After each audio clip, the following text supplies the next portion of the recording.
अब हम लोग एक्सरसाइज 3.5 को शुरू करेंगे। एक्सरसाइज 3.5 के क्वेश्चन नंबर 1 में आपसे पूछता है कि जो समीकरण के युग्म दिए गए हैं, इस समीकरण के युग्म का हल कैसा होगा। इसका हल अद्वितीय होगा या इसका हल अपरिमित रूप से अनेक हल होंगे या इसके कोई हल नहीं होंगे, ये आपसे पूछा गया है। ठीक है, तो इस क्वेश्चन को सॉल्यूशन के लिए आपको क्या करना है, आपको अनुपात A1/A2, B1/B2 और C1/C2 से पता करना है कि दिए गए समीकरण युग्म का कैसा हल है। क्या उसका अद्वितीय हल है या उसका अपरिमित रूप से अनेक हल है या उसका कोई हल नहीं है। अगर आपको A1/A2 और B1/B2 बराबर नहीं आता है, यदि A1/A2 बराबर नहीं होगा B1/B2 का, तो उस समीकरण युग्म का अद्वितीय हल होगा। यदि A1/A2, B1/B2 और C1/C2 तीनों बराबर आते हैं, तो उस समीकरण युग्म का अनेक हल होगा। और यदि A1/A2 और B1/B2 बराबर हो लेकिन लास्ट वाला C1/C2 बराबर नहीं हो, तो उसका कोई हल नहीं होगा। तो क्वेश्चन का फर्स्ट पार्ट तो ये कहता है कि आपको सिर्फ ये पता करना है कि दिए गए समीकरण युग्म का हल कैसा है, अद्वितीय या अनेक हल या कोई हल नहीं। और इसके लिए आप जो है A1/A2, B1/B2 और C1/C2 अनुपात से पता कर लेंगे। फिर इस क्वेश्चन का सेकेंड पार्ट आपसे ये कहता है कि यदि उसके अद्वितीय हल आते हैं, यदि उसका कंडीशन ये वाला आता है A1/A2 बराबर नहीं आता है B1/B2 का, उसका हल यदि अद्वितीय आता है तो आप उसको वज्र गुणन विधि से हल भी करेंगे। तो आइए इस क्वेश्चन को हम लोग स्टार्ट करते हैं। सबसे पहले ये चेक करना है कि इसका हल कैसा होगा। ओके, इसके लिए आप अनुपात A1/A2, A1/A2, B1/B2 और C1/C2 आपको निकालना है। ठीक है, A1/A2, B1/B2, C1/C2। अब आपको साधारण सा तरीका बताते हैं A1/A2 के लिए। x के पहले जो संख्या है, ओके, ये आपका इक्वेशन 1 है, ये आपका इक्वेशन 2 है। तो करना क्या है, x के पहले की संख्या का आप अनुपात में बटा में लिख दीजिए, आपको A1/A2 आ जाएगा। इसी तरीके से y से पहले जो संख्या है उसको अनुपात में बटा में लिख देंगे तो B1/B2 आ जाएगा। और जो लास्ट में कांस्टेंट वाला संख्या है उसको अगर लिखते हैं तो C1/C2 बन जाता है। जैसे देखिए, इसमें है x के पहले 1 तो 1 लिखेंगे, बटा में इस x के पहले 3 है तो लिखेंगे 3। ये आपको A1/A2 बन गया है। यहाँ B1/B2 के लिए क्या करना है, y से पहले -3 है तो लिखेंगे -3 और इस y से पहले -9 है, लिखेंगे -9। ठीक है जी, माइनस से माइनस कट जाएगा और 3 और 9 जो है 3 से कट जाएगा, 3 एकम 3, 3 तिहाई 9। इसी तरीके से C1/C2, यहाँ है -3 और यहाँ है आपका -2। माइनस से माइनस कट जाएगा, अब आया आपको 3/2। तो देखें, आपका A1/A2 है आपका 1/3, B1/B2 है 1/3, दोनों बराबर आ गए। लेकिन C1/C2 आया है 3/2 जो अलग आया है। ठीक है, तो आप कहेंगे कि हमारा A1/A2 वो तो बराबर है B1/B2 का। A1/A2 और B1/B2 बराबर आया है, लेकिन C1/C2 अलग आया है। C1/C2 बराबर नहीं है, C1/C2 बराबर नहीं है। और ऐसा कंडीशन हो तो आप इसको कहेंगे कि इस समीकरण निकाय का कोई हल नहीं है। इस समीकरण निकाय का क्या है, कोई हल नहीं है। बस आपको यही पता करना था। यदि समीकरण निकाय के अद्वितीय हल आते हैं तो आपको उसको वज्र गुणन विधि से ज्ञात करना है, नहीं तो इस क्वेश्चन का यहीं तक सॉल्यूशन हो जाएगा। ठीक है, आपको एग्जाम बोर्ड में सिर्फ इतना ही बता देना है इस निकाय का कोई हल नहीं है। यहां तक आप स्क्रीनशॉट कर लीजिए। क्वेश्चन नंबर सेकेंड में एक समीकरण निकाय दिया हुआ है 2x plus y is equal to 5, 3x plus 2y is equal to 8 और आपको पता करना है कि इसका हल कैसा होगा। इसका हल अद्वितीय आएगा या इसका हल अपरिमित रूप से अनेक हल आएगा या इसका कोई हल नहीं आएगा। इसके लिए आप जो है अनुपात a1/a2, b1/b2 और c1/c2 से पता करेंगे कि इसका हल कैसा आने वाला है। तो आइए इस क्वेश्चन को हम लोग सॉल्व करना शुरू करते हैं। सबसे पहले क्या करना है कि जो कांस्टेंट वाला टर्म है इसको बराबर के पहले लाएंगे। ठीक है, 5 को बराबर के पहले लाएंगे तो ये -5 बन जाएगा। इसी तरीके से 8 को भी बराबर के पहले लाएंगे तो -8 बन जाएगा। आपका इक्वेशन बनेगा 2x प्लस में 1y माइनस में 5 इज इक्वल टू 0। ठीक है जी, और ये हो जाएगा 3x प्लस में 2y माइनस में 8 इज इक्वल टू 0। ये आपका समीकरण निकाय बन चुका है। ठीक है, अब यहां से हम लोग चेक करेंगे अनुपात a1/a2, b1/b2 और c1/c2 से पता करेंगे कि इसका हल कैसा होने वाला है। तो ये जो है हम लोग अनुपात निकालते हैं a1/a2, b1/b2 और c1/c2। a1/a2 के लिए आपको x के पहले वाली संख्या को अनुपात में लिखना है तो लिखेंगे 2/3। b1/b2 के लिए y के पहले वाली संख्या को लिखना है तो लिखेंगे 1/2 और c1/c2 के लिए आपको लिखना है -5/-8, -5/-8 और माइनस से माइनस कट जाएगा तो बचेगा 5/8। ठीक है, अगर आप देख रहे हैं कि a1/a2 और b1/b2 अलग अलग आया है, आपको a1/a2 आ रहा है 2/3 जबकि b1/b2 आ रहा है 1/2। दोनों अलग अलग हैं तो आप कहेंगे कि अनुपात a1/a2 बराबर नहीं है b1/b2 का, इसलिए इसका हल कैसा होगा? इसका हल अद्वितीय होगा। इसका हल अद्वितीय हो गया। तो आपने इस क्वेश्चन के फर्स्ट वाले पार्ट को सॉल्व कर लिया है जिसमें सिर्फ ये बताना था कि इसका हल कैसा होगा, अद्वितीय या अनेक हल या कोई हल नहीं। फिर इस क्वेश्चन का सेकेंड पार्ट आपसे ये कहता है कि यदि इस इक्वेशन का, इस समीकरण का अद्वितीय हल आता है तो आप इसको बज्र गुणन विधि से हल करेंगे। तो आइए पहली बार आपको बज्र गुणन विधि से क्वेश्चन को हल करना बताया जा रहा है। ठीक है, अब क्या करेंगे, इसमें सबसे पहले जो x वाला टर्म है इसको हटा दीजिए, बाकी जो टर्म है उसको लिखेंगे। ये 1y है और ये 2y है। ठीक है जी, 1y 2y -5 -8 -5 माइनस। ठीक है, इसके बाद आप y वाले टर्म को हटा देंगे, y वाले टर्म को नहीं लिखना है तो लिखेंगे 2x 3x -5 -8, 2x 3x -5 -8।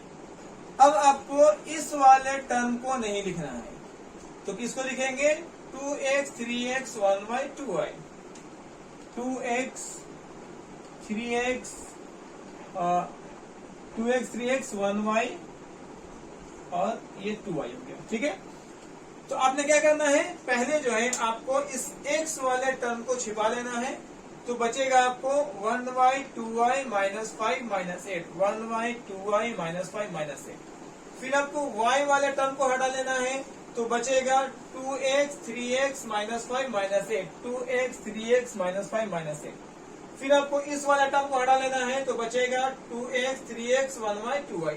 ये आप कर चुके हैं। ठीक है, इसके बाद क्या करेंगे, लिखेंगे x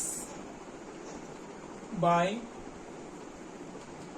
y बाय 1 बाय। ठीक है, आपको शॉर्टकट ट्रिक से वज्र गुणन विधि से हल करना सिखाया जा रहा है। इसमें जो है साइन को ध्यान रखेंगे, पहले इस तरीके से मल्टीप्लाई करना है इसको, फिर ऐसे मल्टीप्लाई करेंगे पहले, उसके बाद इस तरीके से मल्टीप्लाई करेंगे। ये आपका साइन है जिसको हमेशा याद रखना है। पहले इस तरीके से मल्टीप्लाई होगा, फिर ऐसे मल्टीप्लाई करेंगे, फिर ऐसे मल्टीप्लाई करेंगे और सब में माइनस का साइन लगाते जाना है। ठीक है जी, आइए मल्टीप्लाई करते हैं। -8 को 1 से मल्टीप्लाई करेंगे, -8 आएगा। -8 को 1 से मल्टीप्लाई करेंगे, -8 आएगा। बीच में माइनस का साइन लगाना है। -5 को 2 से मल्टीप्लाई करेंगे, -10 आएगा, तो यहाँ माइनस माइनस +10 बन जाएगा। ठीक है जी, फिर समझते हैं। -8 को 1 से मल्टीप्लाई करेंगे, -8, माइनस का साइन लगाएंगे। -5 को 2 से मल्टीप्लाई करेंगे, -10 आएगा, तो माइनस माइनस +10 हो गया। इसी तरीके से यहाँ देखिए, -5 को 3 से मल्टीप्लाई करेंगे, -15 आ जाएगा। ओके, साइन जो है माइनस का लगाना है। अब -8 को 2 से मल्टीप्लाई करना है, -8 को 2 से मल्टीप्लाई करेंगे, -16 आएगा और माइनस माइनस +16 हो जाएगा। ठीक है, उसके बाद 2 को 2 से मल्टीप्लाई करना है 4, -3 को 1 से मल्टीप्लाई करेंगे तो 3 आ जाएगा। ओके, अब देखेंगे यहाँ पर x बाई, अब 10 में 8 माइनस करेंगे 2 आएगा, 10 में से 8 माइनस करेंगे 2 आएगा, is equal to y by. 16 में 15 को माइनस करेंगे तो 1 आ जाएगा, इज इक्वल टू 1 बाई। 4 में 3 माइनस करेंगे 1 आएगा। अब आपको क्या करना है, एक बार x बाई 2 को 1 बाई 1 का इक्वल करना है। ओके, तो लिखेंगे x by 2 is equal to 1 से 1 को डिवाइड करेंगे 1 आएगा। अब ये 2 जो है ये 1 से मल्टीप्लाई हो जाएगा, तो लिखेंगे x is equal to 2 into 1 2। इस तरीके से x का वैल्यू क्या मिल गया है 2। अब यहाँ पर जो है y बाई 1 को फिर 1 बाई 1 से बराबर कर देना है, तो लिखेंगे y by 1 is equal to 1 को 1 से डिवाइड करेंगे 1 आ जाएगा। इस 1 को 1 से मल्टीप्लाई कर देंगे तो y का वैल्यू 1 आ जाएगा। इस तरीके से आपने y का मान निकाल लिया है। तो ये जो है आपको सबसे शॉर्टकट ट्रिक है वज्र गुणन विधि से हल करने का। कोई फॉर्मूला लर्न करने की जरूरत नहीं है, जो आपको ट्रिक बताया गया उसको प्रैक्टिस करेंगे तो आराम से आपको वज्र गुणन विधि से हल हो जाएगा। यहाँ तक स्क्रीनशॉट कर लीजिए, फिर हम लोग इस क्वेश्चन के 3rd और 4th वाले पार्ट को सॉल्व करेंगे। क्वेश्चन नंबर 3rd में आपको दिया हुआ है समीकरण युग्म 3x minus 5y is equal to 20, 6x minus 10y is equal to 40। ये आपको समीकरण युग्म दिया गया है, जिसको आपको चेक करना है कि इसका हल कैसा आएगा। आपको सबसे पहले ये करना है कि +20 को बराबर के पहले ला करके -20 बनाना है और +40 को भी बराबर के पहले ला करके आपको -40 बनाना है। ठीक है, तो लिखेंगे 3x माइनस में 5y +20 अंदर आएगा तो बनेगा -20 बराबर में 0 हो जाएगा। इसी तरीके से यहाँ लिखेंगे 6x माइनस 10y +40 अंदर आकर बनेगा -40 बराबर में 0 हो जाएगा। ठीक है जी, ये आपका समीकरण 1 है और ये आपका समीकरण 2 है। आपको अद्वितीय या अनेक हल या कोई हल नहीं चेक करना है, तो इसके लिए आपको अनुपात a1/a2, b1/b2 और c1/c2 करना है। तो हम लोग सबसे पहले वही करेंगे, अनुपात a1/a2, अनुपात b1/b2 और c1/c2 करेंगे। ठीक है, a1/a2 के लिए x के पहले वाली संख्या का अनुपात निकालना है, तो ये होगा 3/6, 3 से कट करेंगे तो ये आएगा 1/2। b1/b2 के लिए y से पहले वाली संख्या का अनुपात निकालना है, तो -5/-10 -5/-10 माइनस माइनस कट जाएगा, 5 से कट करेंगे, 5 1 is 5, 5 2 is 10। है C1 by C2, ये होगा -20/-40, तो लिखेंगे -20 by -40। यहाँ से माइनस माइनस कट जाएगा, 20 से कट करेंगे 1 टाइम में, ये 2 टाइम में। इस तरीके से तीनों जो है आपको A1/A2, B1/B2, C1/C2 क्या रहे हैं 1/2। मतलब आपको तीनों ही अनुपात इक्वल आ रहा है। A1/A2 इक्वल है B1/B2 का, और वो इक्वल आ रहा है C1/C2 का। जब तीनों ही अनुपात आपस में इक्वल आते हैं तो ऐसे हल को बोलेंगे कि इसका अपरिमित रूप से अनेक हल होंगे। अपरिमित रूप से अनेक हल होंगे। आपको क्वेश्चन का फर्स्ट पार्ट ये कह रहा था कि आप चेक कर लें कि उसका कैसा हल आएगा। इस क्वेश्चन का सेकेंड पार्ट ये कह रहा था कि यदि उसके हल अद्वितीय आते हैं तब जाकर आपको वज्र गुणन विधि से हल करना है, अन्यथा हल करने की जरूरत नहीं है। आपको यहीं तक आंसर हो जाएगा। आप इसका स्क्रीनशॉट कर लीजिए। एक्सरसाइज 3.5 के क्वेश्चन नंबर 1 का लास्ट क्वेश्चन, क्वेश्चन नंबर 4। इस क्वेश्चन में आपको समीकरण युग्म दिया गया है x - 3y - 7 = 0, 3x - 3y - 15 = 0, और आपसे पूछा गया है कि इसका हल कैसा होगा। इसका हल अद्वितीय आएगा, या इसका हल अपरिमित रूप से अनेक हल आएगा, या इसका कोई हल नहीं आएगा। इसके लिए आपको अनुपात A1/A2, B1/B2 और C1/C2 से पता करना है कि इसका हल कैसा आएगा। ये इस क्वेश्चन का फर्स्ट पार्ट है। सेकेंड पार्ट कहता है कि यदि इसके हल अद्वितीय आते हैं तो आपको इसको वज्र गुणन विधि से हल भी करना है। आइए इस क्वेश्चन को हम लोग सॉल्व करते हैं, और सबसे पहले इस क्वेश्चन का फर्स्ट पार्ट सॉल्व करते हैं। ठीक है, आपको निकालना है अनुपात A1/A2, अनुपात B1/B2, अनुपात C1/C2। ये आपको सबसे पहले पता करना है। ठीक है, जैसा कि आपको पिछले 2-3 क्वेश्चंस में लगातार बताया जा रहा है कि x के पहले की संख्या का अनुपात जब करते हैं तो वो A1/A2 बनता है। यहाँ x के पहले कोई भी संख्या नहीं है तो इसको 1 पढ़ा जाएगा, 1x। इसको लिखेंगे 1/3, 1/3। y से पहले वाली संख्या का जब अनुपात करेंगे तो ये आपको B1/B2 बनेगा। ये है -3/-3, -3/-3, माइनस से माइनस कट जाएगा, 3 से कट करेंगे एक बार में, 3 से कट करेंगे एक बार में। अब देखिए जब आपको A1/A2 है और B1/B2 है, दोनों आपस में बराबर नहीं आ रहा है, तो आपको यहाँ से C1/C2 निकालने की कोई जरूरत नहीं है। ऐसे अगर आप C1/C2 निकालना चाहेंगे तो आप लिखेंगे -7/-15, -7/-15, माइनस माइनस कट कर देंगे, ये बन जाएगा 7/15। ठीक है, लेकिन जब आपको पता है कि A1/A2 और B1/B2 दोनों अलग अलग आया है तो आपको C1/C2 निकालने की कोई जरूरत नहीं पड़ती है। अब आप लिखेंगे कि आपका जो अनुपात है A1/A2 वो बराबर नहीं आया है B1/B2 का, और जब बराबर नहीं आया है तो इसके हल कैसे होंगे, इसके हल अद्वितीय होंगे। ठीक है, अद्वितीय हल होंगे। ये इस क्वेश्चन का फर्स्ट पार्ट जो है बन चुका है।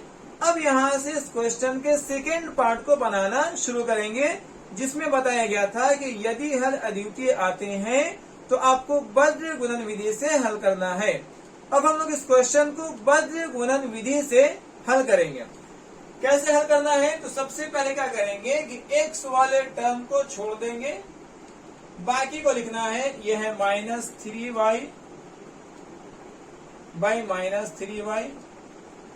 ठीक है, -7/-15, -7/-15। ये आपको बचा x वाले टर्म को छोड़कर लिखना था -3, -3y, -7, -15। इसके बाद y वाले टर्म को नहीं लिखना है तो क्या बचेगा 1x, 3x, 1x, 3x, -7, -15, -7, -15।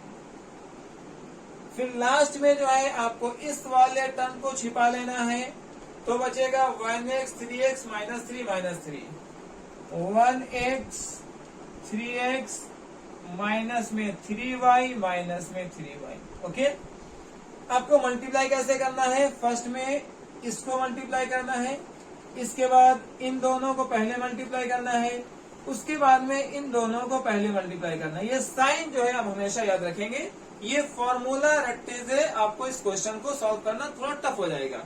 इसमें फॉर्मूला जो है थोड़ा सा डिफिकल्ट दिया हुआ है, इसलिए फॉर्मूला को हटा करके आपको शॉर्ट सा ट्रिक समझा रहे हैं बीजगणित के लिए। आपको लिखना है x बाई y बाई और 1 बाई करना है, ठीक है जी। अब मल्टीप्लाई कैसे करेंगे, -3 को -15 से मल्टीप्लाई करेंगे तो आपको आ जाएगा 45 प्लस में माइनस, ठीक है जी। देखिए -15 को -3 से गुना करेंगे, माइनस माइनस प्लस 15 ये 45, साइन देना है माइनस का, ठीक है जी। उसके बाद -7 को -3 से गुना करेंगे तो माइनस माइनस प्लस 7 या 21, ठीक है। इसी तरीके से यहाँ देखिए -7 को 3 से गुना करेंगे -21 आएगा, ठीक है। -7 को 3 से गुना करेंगे -21 आएगा, बीच में माइनस का चिन्ह लगाना है। उसके बाद -15 को 1 से गुना करेंगे तो -15 ही आएगा। इसी तरीके से यहाँ देखिए -3 को 1 से गुना करना है तो -3 बनेगा, बीच में माइनस का चिन्ह लगाना है। फिर -3 को 3 से गुना करेंगे तो -9 बन जाएगा। इस तरीके से आपने पहले गुना करना सीख लिया है। -15 -3 गुना करेंगे तो माइनस माइनस प्लस 15 ये 45, बीच में माइनस का चिन्ह लगेगा। उसके बाद में -7 को -3 से गुना करेंगे, माइनस माइनस प्लस 7 या 21 बराबर। अब यहाँ जो है पहले -7 को 3 से गुना करना है तो माइनस हो जाएगा और 7 या 21, बीच में माइनस का चिन्ह लगाना होता है। उसके बाद देखिए -15 को 1 से गुना करेंगे, -15 आ जाएगा। इसी तरीके से अब पहले इन दोनों को मल्टीप्लाई करना है तो -3 को 1 से गुना करेंगे -3, बीच में माइनस का साइन लगाएंगे। फिर जो है -3 को 3 से गुना करेंगे तो -9 बन जाएगा। अब क्या है आपको ये देखना है, x बटा में 45 में से 21 घटाएंगे तो क्या बचेगा, 5 में से 1 गया 4 और 4 में से 2 गया 2, ठीक है जी। अब यहाँ पर देखिए y बटा क्या होगा, माइनस माइनस प्लस, मतलब जो है ये बनेगा -21 और माइनस माइनस प्लस 15